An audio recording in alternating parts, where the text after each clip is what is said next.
हिंदी में यूपीएससी की तैयारी से संबंधित प्रोग्राम्स को देखने के लिए सब्सक्राइब करें स्टडी IQ IAS हिंदी। नमस्कार, study IQ IAS Hindi platform पर आपका स्वागत है। दोस्तों, आज हम लोग अभी जिस टॉपिक पर बातचीत करने वाले हैं, इसका सरोकार है अंतर्राष्ट्रीय संबंध से।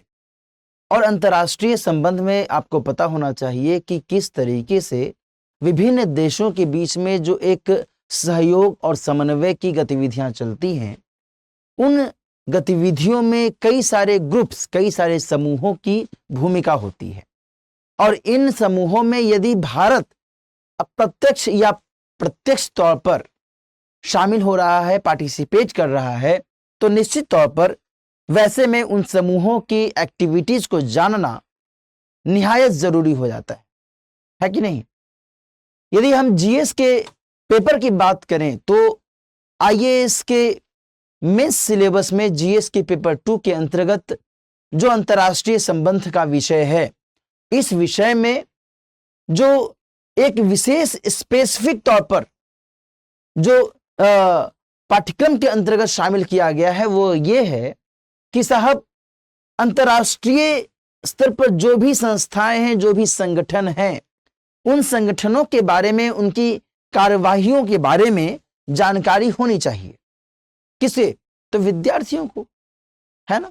साथ ही यदि हम प्रारंभिक परीक्षा के पॉइंट ऑफ व्यू से बात करें तो इस लिहाज से भी यह समझना जरूरी हो जाता है कि आखिर कोई पार्टिकुलर ऑर्गेनाइजेशन, कोई भी पार्टिकुलर ग्रुप यदि किसी वजह से चर्चा में है, तो फिर उसके बारे में एक बेसिक जानकारी के साथ साथ एक व्यापक जानकारी भी होनी चाहिए, है कि नहीं?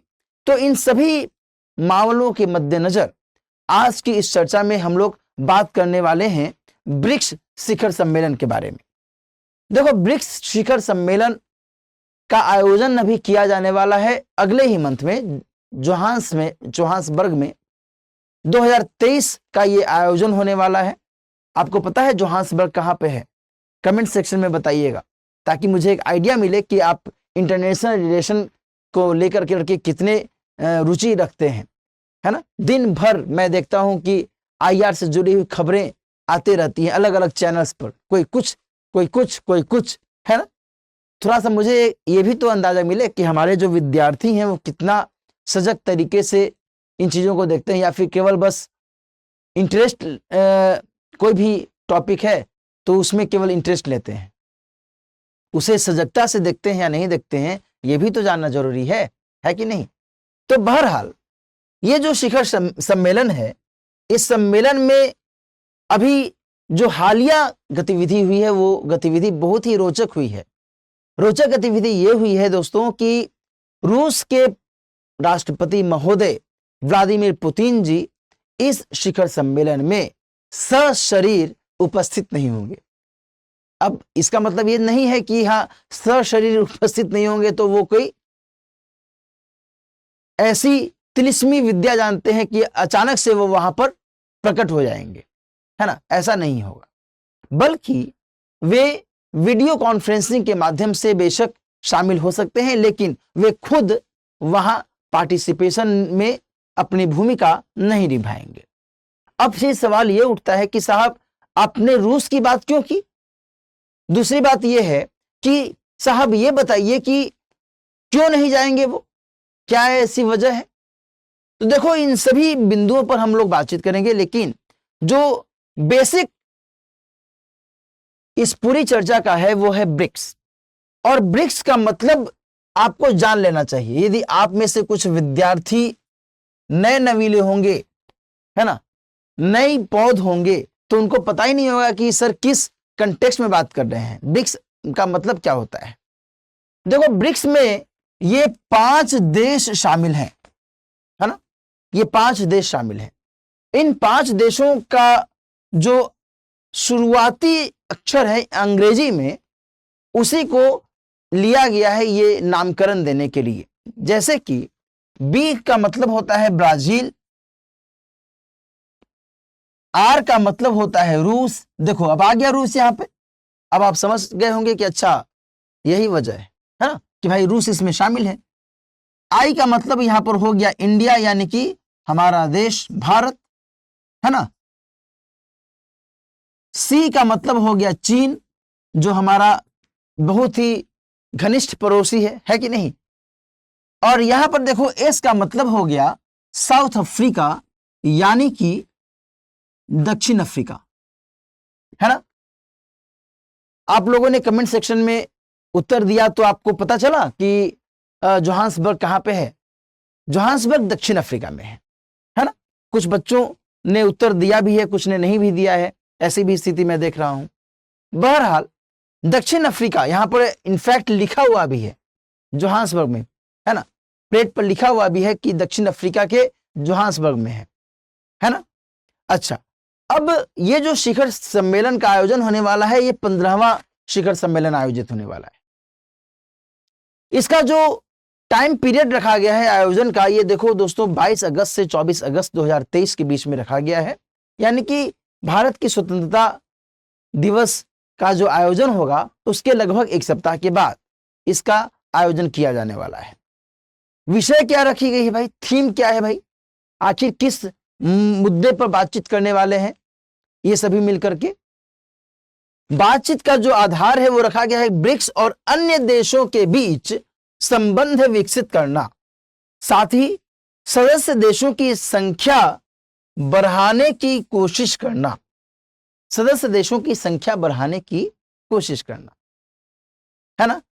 देखो ये सारे मुद्दे अक्सर किसी न किसी कारण से चर्चा में रहते हैं, है ना। लेकिन हमारा जो मेन सरोकार है आज की चर्चा का वो है कि भाई राष्ट्रपति पुतिन जो रूस के माननीय राष्ट्रपति हैं, ये इसमें पार्टिसिपेट नहीं करेंगे, खुद ये नहीं जाएंगे, है ना। तो हमारा मेन सरोकार तो यही है। बाकी जो ये पक्ष है इसको भी मैं थोड़ा डिटेल में बता दूंगा ताकि आपको एक ओवरऑल आइडिया मिल सके इस पूरे कॉन्टेक्स्ट के बारे में। देखो समझो इस बात को कि आखिर रूस के जो राष्ट्रपति महोदय, प्रधानमंत्री नहीं बल्कि रूस के जो राष्ट्रपति महोदय हैं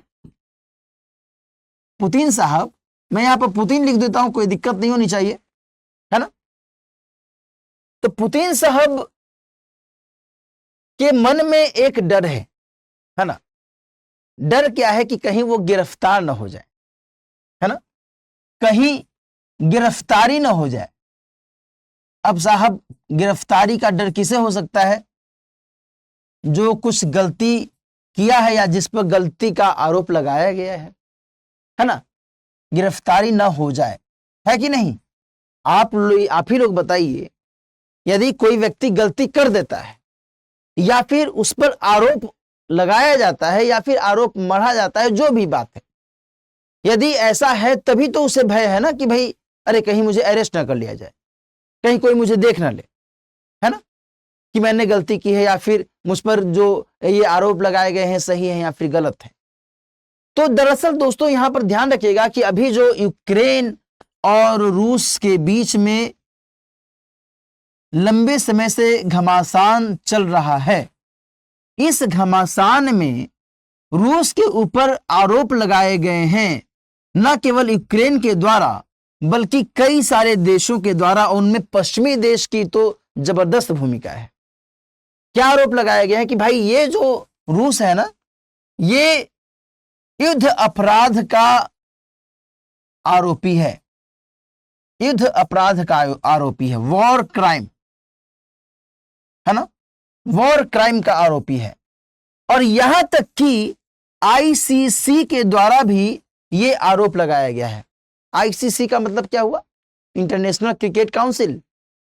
क्या किसी को ये ऐसा तो नहीं लग रहा इंटरनेशनल क्रिकेट काउंसिल, नहीं, ऐसा नहीं है। ये आईसीसी जो है ये इंटरनेशनल क्रिमिनल कोर्ट है, इंटरनेशनल क्रिमिनल कोर्ट, अंतर्राष्ट्रीय आपराधिक न्यायालय। इस आपराधिक न्यायालय के द्वारा यह आरोप लगाया गया है पुतिन साहब पर। फिर आपके मन में सवाल ये उठ रहा होगा कि सर ये बताइए कि अच्छा ये आरोप आईसीसी ने लगाया है, इसका ब्रिक्स सम्मेलन से क्या लेना देना है। ब्रिक्स सम्मेलन में वो जाते जोहान्सबर्ग में, थोड़ा दक्षिण अफ्रीका भी घूम लेते, है कि नहीं, हमारे प्रधानमंत्री भी जाएंगे, भाई जाहिर सी बात है, सम्मेलन का आयोजन होने वाला है, इंडिया सदस्य है तो जाएंगे ही, है कि नहीं। तो देखो यहां पर मुद्दा दरअसल ये है कि जो दक्षिण अफ्रीका है ये आईसीसी का, इंटरनेशनल क्रिमिनल कोर्ट का मेंबर है भाई, मेंबर है। और दूसरी बड़ी बात यह है कि इंटरनेशनल क्रिमिनल कोर्ट की बात तो अलग रखिए, दक्षिण अफ्रीका और रूस के बीच में बहुत ही क्लोज रिलेशन है, मैत्रीपूर्ण संबंध है, दोनों में घनिष्ठ संबंध है। और ऐसे में यदि रूस के राष्ट्रपति महोदय वहां पहुंचेंगे तो आईसीसी का मेंबर होने के नाते तो इन पर एक अरेस्ट होने का मामला बन सकता है, अरेस्ट करवाना चाहिए दक्षिण अफ्रीका को। और दक्षिण अफ्रीका इस मामले में पशुपेश में पड़ गया है, उसको लगा कि भाई जिसके साथ मेरी दोस्ती है, जिसके साथ हम इतना सारा रिलेशनशिप स्थापित किए, आर्थिक, सांस्कृतिक, वैज्ञानिक, जो भी हो, है ना, और देन फिर उन्हीं के महामहिम यदि हमारे यहां आए और हमें अरेस्ट करना पड़े, ये तो बड़ा मुश्किल वाली बात है, कैसे संभव हो सकता है, हाँ या ना। तो यहां पर ये एक अड़चन की स्थिति पैदा हो रही थी। और देखो ध्यान रखना कि जो रूस और यूक्रेन के बीच जो ये मामला चल रहा है इतने लंबे समय से, इसमें दक्षिण अफ्रीका ने भी भारत की तरह का ही स्टैंड लिया है। भारत का स्टैंड क्या रहा है, ना हम तुम्हारे पक्ष में हैं ना हम तुम्हारे पक्ष में, है ना, हम बस शांति चाहते हैं, हमारा पक्ष ये है ना। कई बार भारत के द्वारा यूएन सिक्योरिटी काउंसिल में जो गतिविधियां चली उसमें भारत ने अपने आप को क्या किया है, एब्सटेन किया है, पीछे रखने की कोशिश की है। हम भाई उसमें कोई पार्टिसिपेशन नहीं करेंगे, कोई भी यदि रूस के अगेंस्ट में वोटिंग होगा तो हम पार्टिसिपेट ही नहीं करेंगे। भारत का ये रवैया रहा है ना, हाँ या ना। तो वैसे ही जो दक्षिण अफ्रीका है, दक्षिण अफ्रीका भी इस पूरे मामले में अपने आप को थोड़ा सा अलग रखने की कोशिश करता रहा है और वह इस युद्ध से दूरी बनाने की कोशिश करता रहा है, जिसका जो खामियाजा है इसको पश्चिमी देशों के द्वारा भुगतना ही पड़ा है। पश्चिमी देशों ने जिस तरीके से भारत पर एक दबाव डाला है, एक प्रेशराइज करने की कोशिश की कि क्यों नहीं आप रूस का विरोध कर रहे हैं, वैसे ही दक्षिण अफ्रीका पर भी कोशिश की गई है ना। अब देखो दोस्तों ध्यान रखना है कि भाई ये जो ब्रिक्स है ना, इस ब्रिक्स में चीन भी है, रूस भी है ना, साउथ अफ्रीका भी है, ब्राजील भी है, भारत भी है। ऐसे में ये इन सभी देशों का जो संबंध है रूस के साथ, जाहिर सी बात है थोड़ा बहुत तो एक उसकी तरफ जो झुकाव हो सकता है वो तो दिखता ही है, कोई बोले या ना बोले लेकिन दिखता तो है ही, है ना। तो यहां पर दक्षिण अफ्रीका को यही एक अड़चन समझ में आ रही थी और इसी अड़चन को पुतिन साहब ने अब दूर कर दिया है, कहा है कि भैया हम जाएंगे ही नहीं। अब जब जाएंगे नहीं तो क्या रूस इसमें पार्टिसिपेट नहीं करेगा 15वें शिखर सम्मेलन में? इतना बड़ा महत्वपूर्ण देश है इस पूरे ग्रुप का, तो नहीं ऐसा नहीं है, पार्टिसिपेशन करेगा। लेकिन जो रूस के विदेश मंत्री हैं, फॉरेन मिनिस्टर हैं, वो इसमें पार्टिसिपेशन करेंगे। बाकी जो रूस के राष्ट्रपति महोदय हैं वो वीडियो लिंक के माध्यम से वो जुड़ेंगे। ये सारी कहानी यहां पर अभी चल रही है।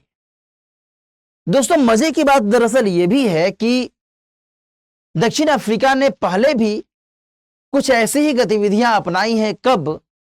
जबकि सूडान के तत्कालीन राष्ट्रपति 2015 में थे, सूडान के तत्कालीन राष्ट्रपति उमर अल बशर, उनको भी इसने अरेस्ट नहीं किया, है ना।